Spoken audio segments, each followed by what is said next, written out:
Hello and welcome to Up the Reds TV with me, Andy Cambay. So let's get on to our next game, which is against Arsenal on Sunday. So just before I say that, it is exactly 7 days ago when we all received the bombshell news of Jurgen leaving Liverpool Football Club.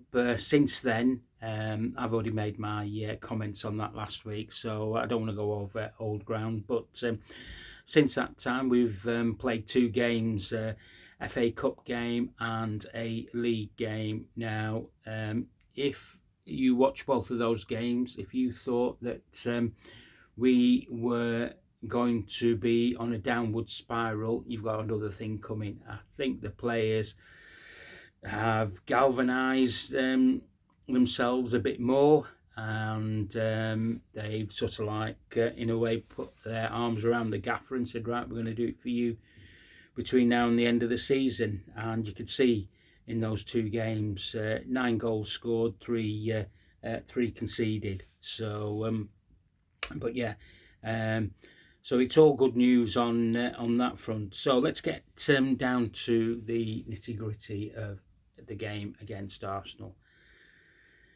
Arsenal, especially Arteta, will think that he's got a team capable of beating Liverpool this season. Well, he hasn't. Reason I say that, they drew 1-1 at our place, and really we should have beaten them. 2-0 loss in the FA Cup at his own ground, where the first half, yes, they were the dominant force, but don't forget, until recently, we were a team that was just about surviving first half games, and then we come to our own in the second half. So that was one of those games there, and yet Arsenal couldn't put their chances away, and we put ours, and that was 2-0. But that was then. Since then, there's a lot of football that's been played. Liverpool are unbeaten in 11, scoring stacks and stacks of goals, conceding less goals than last season.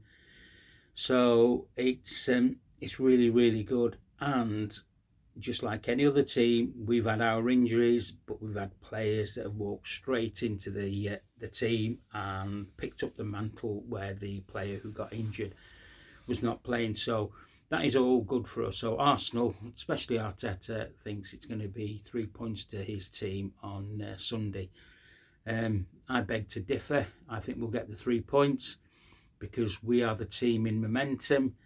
Out of the top 4 teams, we are the ones that are churning away the results. We are the ones that are keeping everybody else on their toes. So they're all talking about Man City going on this unbeaten run between, I don't know, now and the end of the season. But look at Liverpool's record, only 1 loss this season. So on to Jurgen's press conference.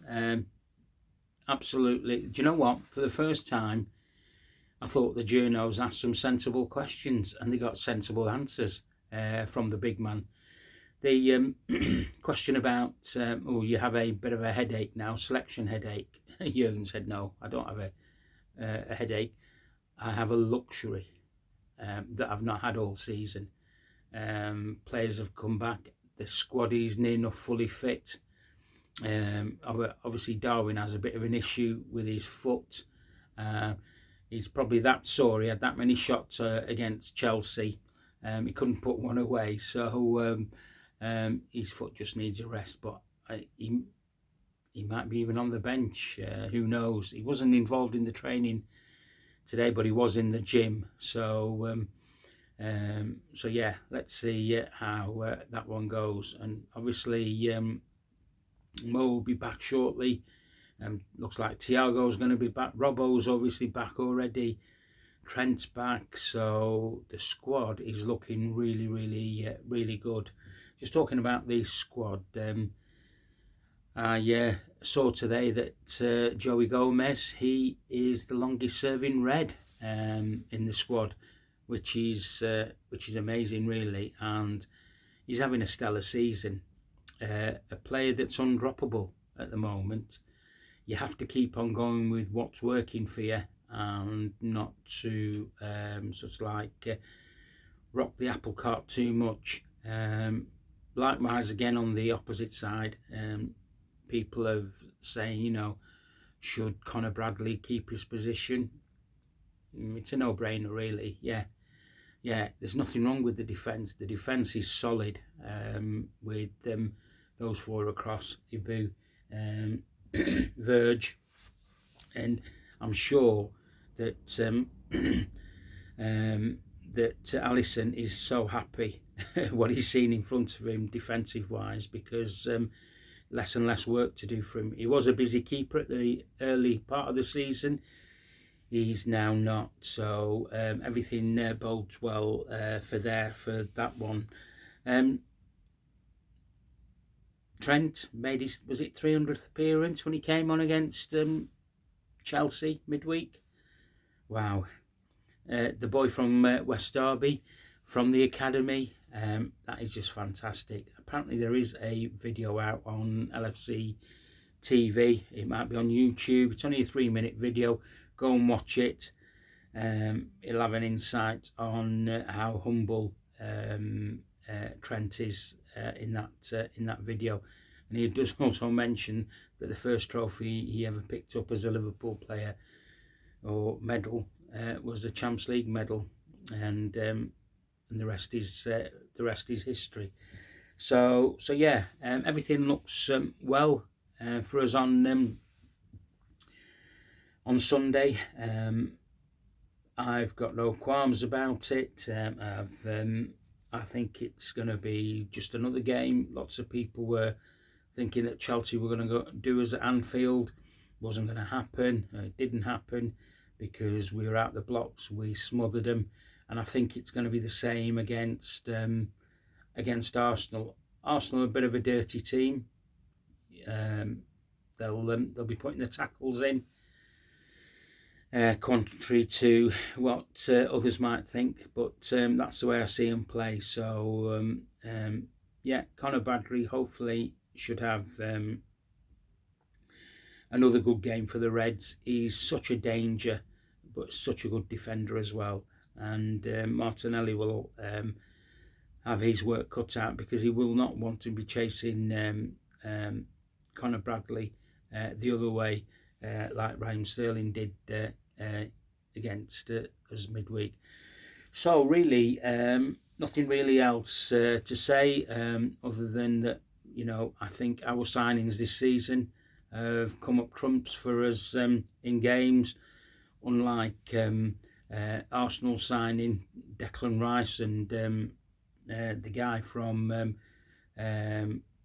Chelsea that they've signed. So, but you know, it's Chelsea's money to spend. I think we've spent ours wisely, and with an informed team, and people are starting to talk about us. So hopefully we'll get the 3 points, and we'll move on from that as we'll face Burnley as the next game. Right, that's enough from me. If you like what I'm doing, if you notice right at the beginning, I said it was Up the Reds TV. That's what I've called the channel now. It was at Up the Reds, but yeah, and it's now called Up the Reds TV. If you like what I'm doing, please smash us a like, please share this video, and please subscribe. I've had a few people that started subscribing, which is great stuff. This is all things Liverpool. You won't get any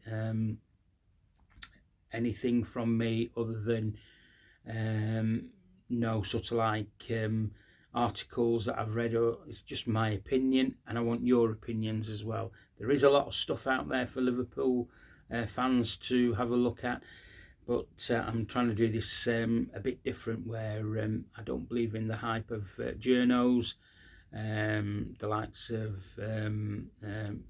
foreign journalists or even Liverpool-based journalists, but I will call them out if they write anything that I think is a lot of rubbish, and rightly so. So give me your comments down below. What are your thoughts about the team selection? As I say, I've already mentioned the back four. Midfield, I'd keep it the same. Alex McAllister, he's just brilliant in form this season for us. He's settled into his new role well. Curtis Jones, absolutely fantastic, another workhorse, and obviously Dominic Szoboszlai. Maybe if he keeps practicing the free kicks, he might just bag one, but he'll have to watch Alexander Arnold's DVD on that one. Up front, if Darwin Núñez is fit, I'd go again with him up there, with Diaz and Diego Jota. It's a no-brainer for me on that. But however, if he isn't fit, I'm sure Cody Gakpo will come in and play the Firmino role, where he just drops in more than what he does to the centre halves. Okay, enjoy the rest of your evening. I will speak to you after the game on Sunday. Hopefully we'll have the 3 points. Right, up the Reds TV.